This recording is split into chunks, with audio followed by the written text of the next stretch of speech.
ምላስ አፍ ኖሮት ቢናገር ምን ይለን ነበር? የሰውነት ክፍሎች ብሶታቸውን ቀጥለዋል፣ ክሳቸው ቀጥሏል። ለዛሬ ተረኛ ማን ይመስላችኋል? ምላስ። ዛሬ አብረን እናያለን። በቀጣይ ግን የትኛው የሰውነት ክፍል ክሱን ወይም ብሶቱን ሲያሰማ መስማት እንደምትፈልጉ ኮሜንት ሴክሽን ላይ አሳውቁኝ። ምላስ ዛሬ እንዲህ ብሏል። Where were you last night at 9 p.m.? At your mom's house. You can't cave the truth, bro. ኧረ ምላስ የማይሰው ምላስ ነው የተገጠመለት። ማን ነው? ሰላም ምላስ እባላለሁ።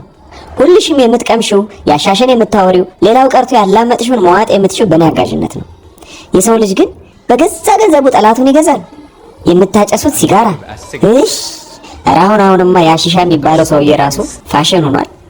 መጠጡ፣ ስኳሩ፣ ይሄን ሁሉ ግን ጤናዬን ዱቄት እንደሚያደርገው ታውቃላችሁ። ከዛ ምግብ ሲበላ ጣዕም ወፍ እና እኔ ምን ላድርግ? ይልቅ ከመርፈዱ በፊት ልምከራችሁ፣ ውሃ ጠጡ፣ ተፈጥሯዊ ምግቦችን በደንብ ብሉ። እኔ ደግሞ የምትበሉት ሁሉ ጥሟችሁ ጣፍጧችሁ እንድትበሉ አደርጋችኋለሁ። ካልወደዳችሁ ደግሞ የራሳችሁ ጉዳይ ነው። እጭ አቤት ምላስ አመል እኮ አይለቅም። የምላስ ንግግር ግልጽ መሰለኝ። እስኪ ምላስ ያለው ምን አይነት ስሜት እንዳሳደረባችሁ ኮሜንት ሴክሽን ላይ አሳውቁኝ። ዋን ላቭ አለይኩም ኮምፕሊት ፊትነስ